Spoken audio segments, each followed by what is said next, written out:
Assalamu alaikum wa rahmatullahi wa barakatuh. Takulandirani kuno ku Free Online Madrasa. Ino ndi episode ya chitatu, ndipo tili mugawo la chiwiri mu episode imeneyi.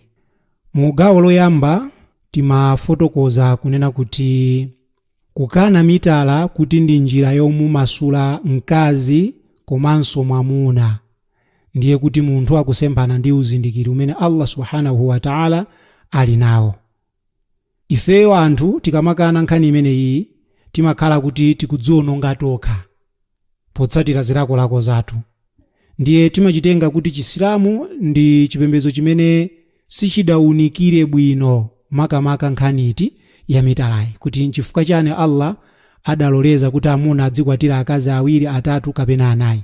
Bwanji sanangonena kuti mwamuna akwatire mkazi basi zathera pompo, koma timanena kuti Msilamu weniweni amavomereza uthenga wonse umene Allah ndi mtumiki wake adatipatsa.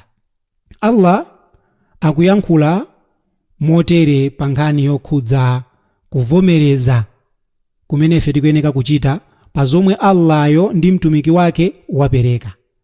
Akufotokoza Allah kuti wama kana limu'min, sizili zoyenerera pa wokhulupirira wa mwamuna wala mu'minatin, komanso wokhulupirira wachikazi, idha qada Allahu wa rasuluhu amran, pamene Allah ndi mtumiki wake apereka chilamulo, an yakuna lahumul khiyaratu min amrihim, kuti iwowo akhale ndi maganizo awo pa chilamulo cha Allah ndi mtumiki wake.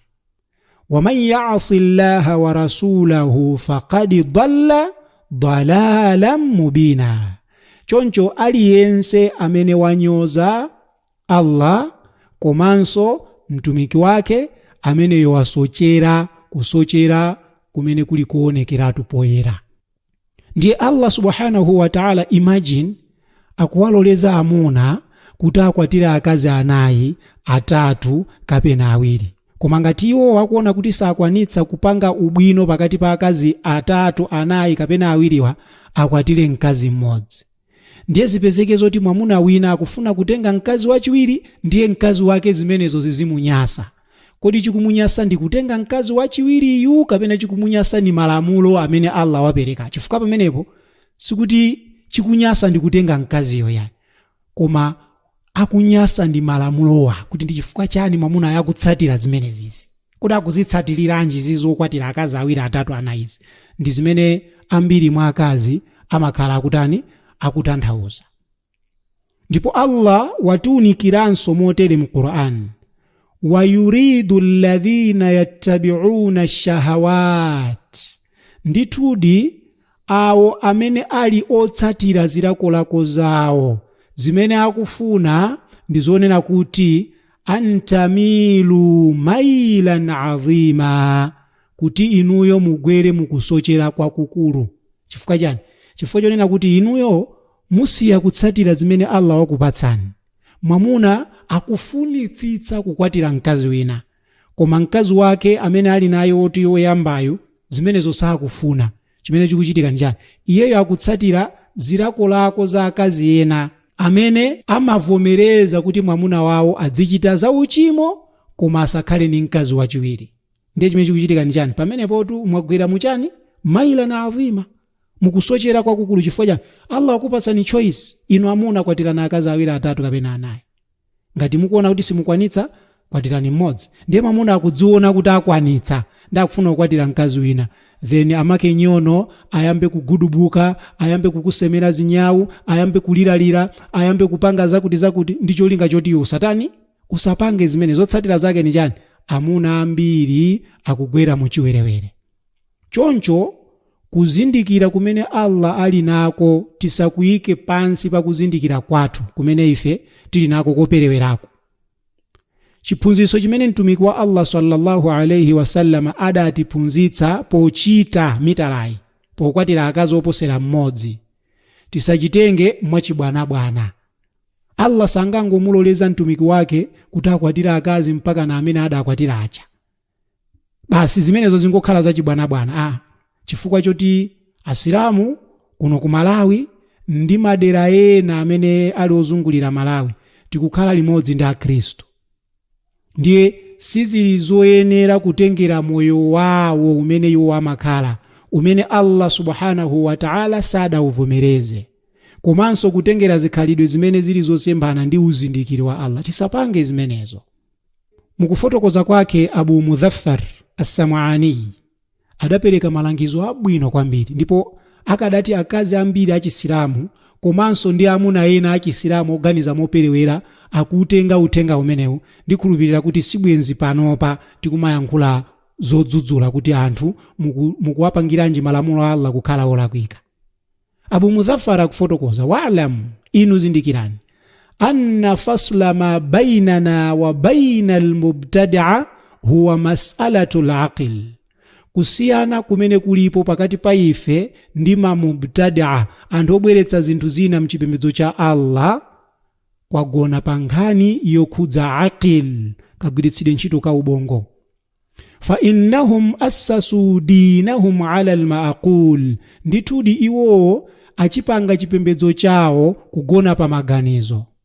Waja'alu al-ittiba'a wal-ma'thuri tab'a lil-ma'qul, ndiye apanga Qur'ani komanso sunna kutsatira maganizo awo, kutsatira zilakolako zawo. Wa amma ahlus sunna, komatu anthu amene akutsatira chiphunzitso chenicheni cha mtumiki, qalu, amayankhula kuti al-aslu al-ittiba', phata pa chipembedzo ndiye ndi kutsatira. Kutsatira ndani? Kutsatira Allah, zimene Allah wapereka basi kuzitenga zonsezo, komanso zimene mtumiki wa Allah watipatsa kuzitenga zimenezo. Wal-uqulu taba'un, kenako maganizo athuwo, mutu wathuwo, ubongo wathuwo ugwire ntchito povomereza zimenezi. Walau kana asasu dini ala al-ma'qul, zikanati phata la chipembedzo lagona pa maganizo, lastaghna al-khalqu 'anil wahyi, zikanakhala zopanda ntchito kuti Allah atumizire chilengedwe chake al-wahyi, chivumbulutso, wa 'anil anbiya'i salawatullahi alayhim, komanso atumize aneneri, mtendere ndi madalitso Allah zikhale pa iwo. Wala batala ma'ana al-amri wan-nahi, ndipo zikanakhala zopanda ntchito kuti pakhale zinthu zoletsedwa ndi zinthu zovomerezedwa, kapena kuti zilamulo ndi ziletso, zikanakhala zopanda ntchito zimenezo. Chifukwa chani? Wala qala man sha'a ma sha'a, aliyense ofuna kuyankhula akadayankhula mmene akufunira, aliyense ofuna kuchita akadachita mmene akufunira. Koma ife sitili pa dziko lapansi pano kuti tipange zofuna zathu. Chipembedzo chathu sikinagone pa maganizo a munthu. Ife ndi anthu opatulika, asilamufe, amene Allah subhanahu wa ta'ala adatisankha kukhala mu umma wopambana omwe unapatsidwa chipembedzo chokwanira. Chipembedzo chimene chili chokwanira kwambiri. Mukuyankhula kwake mtumiki wa Allah sallallahu alayhi wa alihi wasallam kudzera mu hadithi ya Bahzi ibn Hakim ibn Muawiya, iye akufotokoza kuti innakum tutimmuna 70 umma, inu ndi wotsiriza kuma umma 70, kuma umma 70 omwe anakhala pano pa dziko lapansi. Antum khairuha, ndipo inu ndi abwino, wa akramuha ala Allahi, komanso olemekezeka pamaso pa Allah. Kulemekezeka kukhale kunyoza malamulo a Allah, kukhala abwino kukhale kukana zimene Allah wapereka ayitu, koma kuti ifeyo ndife anthu amene timadzipereka mwatunthu povomereza zimene Allah subhanahu wa ta'ala wapereka, komanso zimene mtumiki wake sallallahu alayhi wasallam adaphunzitsa. Ndiye tidziwe kuti ena mwa asilamu sali mmenemu, sali olemekezeka, sali abwino. Chifukwa chani? Sakugonjera ndi kutsatira Qur'ani, sunna pamodzi ndi njira ya maswahaba. Ndiye ngati Allah adatilemekeza ife ndi chisilamu, tikuyeneka kuonetsa kugonjera kwathu mwa iyeyo pokhala anthu opirira. Tidziwe kuti shaitani la'natullahi alayhi, mkwiyo wa Allah ukhale pa iye, ali ndi omuyimira ake amene amayitanira anthu ku njira yogwiritsira ntchito maganizo awo ndi kuwapangitsa kusiya zimene Allah subhanahu wa ta'ala walamula. Alinso ndi omuyimira ake amene amakongoletsa uchimo kuti ukhale chinthu chabwino ndi kupangitsa chinthu chabwino kuoneka ngati choyipa. Amakongoletsa uchimo ndi kupangitsa kukhala wabwino kwa anthu, komanso ndi kupangitsa chinthu chabwino kukhala chonyasa ndi kuchiyipitsa pamaso pa anthu. Amene amakutira malamulo a Allah subhanahu wa ta'ala ndi matope, kuwapakapaka malamulo a Allah ndi matope, ndi cholinga choti anthu aone malamulo ngati ndoyipa. Choncho zili zofunikira kwambiri pa munthu wokhulupirira kulamula mzimu wake kukhala wolimba pa chilungamo, chifukwa aliyense amene angatero adzalandira malipiro ochuluka kwambiri, malingana ndi hadithi ya Abu Umayya ash-Sha'bani yemwe akufotokoza kuti sa'altu Aba Tha'laba al-Khushani, ndidamufunsa ineyo Abu Tha'laba al-Khushani kuti ya Aba Tha'laba kaifa taqulu fi hadhihi al-aya alaykum anfusakum, kodi iwe ungandiuze zotani pa aya iyi imene Allah subhanahu wa ta'ala akufotokoza kuti zisamalireni nokha, ziyang'anireni nokha. Ndi Abu Tha'laba adati, ama wallahi, ndikakhala ine ndithudi ndikulumbira mwa Allah, laqad sa'alta anha khabiran, ndithudi ndidamufunsa yemwe adali wodziwa kwambiri. Sa'altu anha Rasulallahi sallallahu alayhi wasallam, ndidamufunsanso momwemu mtumiki wa Allah mtendere ndi madalitso zikhale pa iye. Ndipo iye adati, bal, izizitu sizikutanthauza mmene mukuganiziramo. I'tamiru bil ma'rufi, koma kuti inuyo zimene zikutanthauza ndizonena kuti langizanani wina ndi nzake kuchita zinthu zimene zili zachani zabwino. Watanahaw 'anil munkar, ndipo muletsane zinthu zimene zili zoyipa. Hatta mpakana idha ra'aita shuhan, mudzaone mwa anthu umbombo, muta'an, ukutsatiridwa, anthu akukhala odzikonda kufuna kuti zawo zikhale za iwo basi. Chifukwa akazi amene amakana mitalayi ndi akazi a umbombo, amafuna kuti azidya okha basi. Wa hawan muttaba'an, ndipo mukadzaona zilakolako zikutsatiridwa, mukadzaona zilakolako zikutsatiridwa, anthu akutsatira zilakolako zawo. Wa dunya mu'tharatan, komanso akukonda za pa dziko lapansi. Wa ijaba kulli dhi ra'ayin bi ra'yihi, komanso aliyense akungotsatira maganizo ake basi, kuti apange malingana ndi mmene akufunira, akuti ndipanga mmene ndayimverera.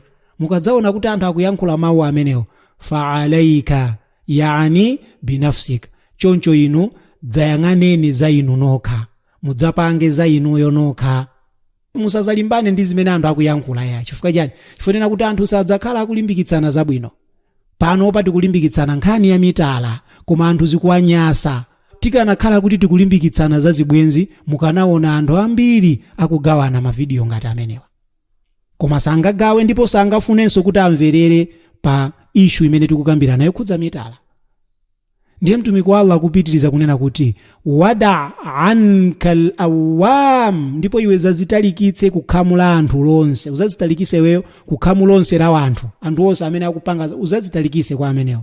Fa inna, ndithudi, min waraikum ayyama sabri, kutsogolo kwanuku kukubwera masiku ofunika kupirira. As-sabru fihi, kupirira masiku amenewo, mithlu qabdin ala aljamri lil'amil, kupirira kudzakhala ngati kuti munthu wagwira khala la moto m'manja mwake, kudzakhala ngati kugwira khala la moto m'manja mwake masiku amene wawa. Fihim mithlu ajri 50 rajulan, akadzakhala kuti munthu m'masiku amene wawa akugwira ntchito imene ili yabwino, iyeyu adzalandira mphoto za anthu okwanira 50 ya'maluna bimithla amalihi, yofanana ndi yomwe iye akuchitayo. kusonyeza kuti lero lino munthu amene akuchita mitala mu nthawi yomwe mitala anthu akuyinyoza, ameneyo wallahi malingana ndi mawu a mtumiki akulandira thawabu zokwanira amuna 50.